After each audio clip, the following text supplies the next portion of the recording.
Qui est l'Esprit Saint? Qui est l'Esprit Saint? Chers amis, le dimanche prochain, avec l'Église universelle, nous fêterons la Pentecôte qui commémore la descente de l'Esprit Saint sur les apôtres, selon la promesse même de Jésus. Et à quelques jours de ce grand événement pour nous et pour l'Église universelle, votre télévision vous accompagne par un petit enseignement quotidien. Ainsi, aujourd'hui, il sera question de l'Esprit Saint lui-même, puisque c'est lui qui est à l'honneur. Et comme le dit un adage bien connu, à tout Seigneur, tout honneur. Qui est l'Esprit Saint? On entend parler, on en parle, on se fait une idée. Mais qui est l'Esprit Saint? La réponse facile, simple, rapide que l'on peut donner à cette question est la suivante.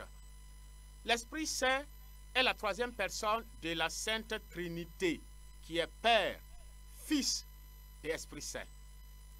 Mais qu'est-ce que l'Esprit Saint est, de façon particulière, par rapport à Dieu Père, par rapport à Dieu Fils? Si tous sont Dieu, eh bien, chacune des trois personnes est particulière, est unique. Ainsi, Dieu le Père n'est pas Dieu le Fils, Dieu le Fils n'est pas Dieu le Père n'est pas Dieu l'Esprit. Ainsi, Dieu le Père est Père, Dieu le Fils est Fils et Dieu Esprit est Esprit. Qu'est-ce qui fait donc que Dieu Esprit est particulièrement Esprit?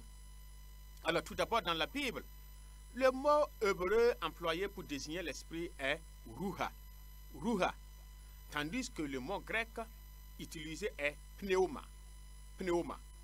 Et tous ces deux termes désignent la force agissante de Dieu. Ruha, pneuma, signifie la force agissante de Dieu. L'Esprit Saint est donc la force de Dieu qui agit. La force de Dieu qui agit. Et si le Père et le Fils sont des personnes divines qui nous renvoient à une réalité humaine, comment comprendre la personne de l'Esprit Saint? Autrement dit, si nous arrivons à comprendre facilement Dieu le Père, Dieu le Fils, à cause des réalités humaines auxquelles il renvoie, comment comprendre Dieu Esprit Saint qui ne renvoie à aucune réalité humaine? Parce que quand on parle de Père ou de Fils, on comprend. On sait ce que cela veut dire, car ce sont des termes qui renvoient à des personnes concrètes humainement parlant. Mais Dieu Esprit, il n'y en a pas. Alors l'Esprit Saint, comme je l'ai déjà dit, est une des trois personnes de la Sainte Trinité. Et pour cela, l'Esprit Saint est un Dieu seul, ou bien un seul Dieu, avec le Père et le Fils. Donc c'est un seul Dieu, avec le Père et le Fils. Il est l'amour mutuel, le don total échangé entre le Père et le Fils. Le Père engendre le Fils dans le feu de l'amour, il se donne tout entier à lui dans l'amour. Et à son tour, le Fils se reçoit du Père, il se redonne tout entier au Père dans le même amour que celui qu'il a reçu. Alors, conclusion, cet amour mutuel échangé entre le Père et le Fils, c'est l'Esprit Saint. Donc, l'Esprit Saint, c'est l'amour mutuel échangé entre Dieu le Père et Dieu le Fils. Voilà pourquoi le Saint Pape Jean-Paul II, dans son encyclique sur l'Esprit Saint, appelle l'Esprit Saint la personne don, la personne amour. Donc l'Esprit Saint désigne l'amour mutuel, l'amour échangé entre le Père et le Fils. L'Esprit Saint est donc Dieu. Il est trop grand, il est trop immense pour se laisser enfermer dans des définitions. Il est aussi très discret, car il s'efface devant le Père et devant le Fils. Il n'a d'autre but que de nous tourner vers le Père en nous faisant crier dans notre prière comme Jésus. Abba. Romains 8, 15, Galates 4, 6. L'Esprit Saint n'a de cesse de nous tourner vers le vrai visage du Fils en nous faisant proclamer Jésus-Christ est Seigneur. 1 Corinthiens 12, 3. Ce n'est donc pas un Dieu qui parle de lui-même, mais qui parle des autres. La caractéristique première de l'Esprit Saint, c'est un Dieu discret, effacé, qui s'efface devant Dieu le Père, qui s'efface devant Dieu l'Esprit. Et ce n'est pas un Dieu qui parle de lui-même, c'est un Dieu qui fait parler des autres et c'est un Dieu qui parle des autres. Voilà pourquoi, quand il descend sur nous, il nous fait parler de Dieu en disant Abba. Et quand il descend sur nous, eh bien, il nous fait proclamer Jésus-Christ est Seigneur, à la gloire de Dieu le Père. Nous avons un exemple dans l'affaire de la Pentecôte qui va arriver. Quand l'Esprit Saint est descendu sur les apôtres, il ne les a pas amenés à parler de l'Esprit Saint, à parler des merveilles de l'Esprit Saint, à dire qui est l'Esprit Saint. Il est dit que lorsqu'il descendit sur les apôtres se mirent à proclamer les merveilles de Dieu. Ils se mirent à parler de Dieu. Donc, l'Esprit Saint, il est discret, il s'efface, il ne parle pas de lui-même. Et il ne fait pas parler de lui-même. Il parle des autres et il fait parler des autres. Il est difficile d'appréhender pour cela l'Esprit Saint parce que justement, il est esprit. Et étant esprit, on ne peut pas le saisir, on ne peut pas le voir, on ne peut pas le prendre, on ne peut pas le toucher. Mais nous pouvons avoir une certaine représentation du Père et du Fils, tout simplement parce que, comme je l'ai déjà dit, dans notre expérience humaine, dans notre réalité humaine, nous avons une certaine compréhension de ce que sont un Père et un Fils. Même s'il nous faut toujours purifier notre conception trop humaine de la paternité et de la filiation pour pouvoir appréhender qui est Dieu le Père et qui est Dieu le Fils. Cela remplira toute une éternité et nous ne sommes pas là pour ça. Nous parlons de l'Esprit Saint.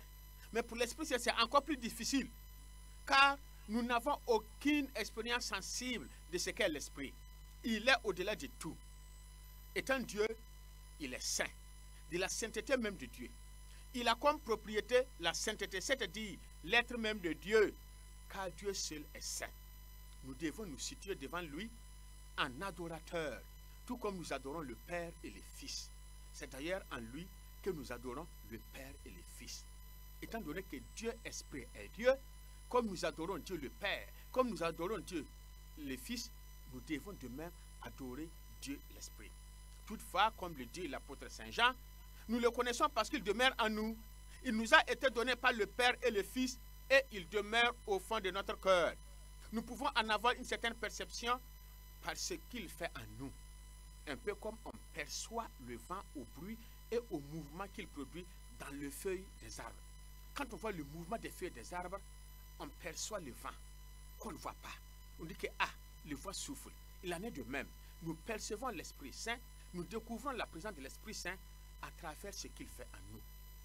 Nous connaissons aussi quelque chose de lui par l'Écriture. Mais nous ne pouvons pas parcourir ici l'Écriture dans son ensemble et recenser tout ce qu'elle nous enseigne sur l'Esprit Saint. Il faudrait un livre pour cela. Tout de même, tenons-en seulement à deux choses. Selon Saint Paul, je le cite, l'amour a été répandu dans nos cœurs par le Saint-Esprit qui nous a été donné. Romains 5,5. L'Esprit Saint, la personne amour demeurant en nous, répand dans nos cœurs le feu de la charité. Il nous fait aimer de l'amour même qui est en Dieu, car il s'est joint à notre esprit pour nous communiquer cet amour. Enfin, l'Esprit Saint est aussi appelé par Saint Jean l'Esprit de vérité. Jean 16, 13, Jean 15, 26, 27. Cet Esprit Saint demeure en nous et nous apprend à vivre dans la vérité de notre cœur devant Dieu et la vérité du témoignage sur le Christ quand nous sommes devant les hommes. Pentecôte, faites donc de la venue, de la descente de l'Esprit d'amour pour nous faire aimer. Pentecôte, faites de la venue, de la descente de l'Esprit de vérité pour nous conduire vers la vérité tout entière et pour faire de nous témoins de la vérité. Et c'est Jésus-Christ. Puisse donc cet esprit d'amour qui vient à Pentecôte nous faire aimer comme Dieu aime. Puis cet esprit de vérité nous conduire vers le Christ, la vérité des vérités. Bonne fête de la Pentecôte à toutes et à tous et merci à vous de nous avoir suivis et écoutés.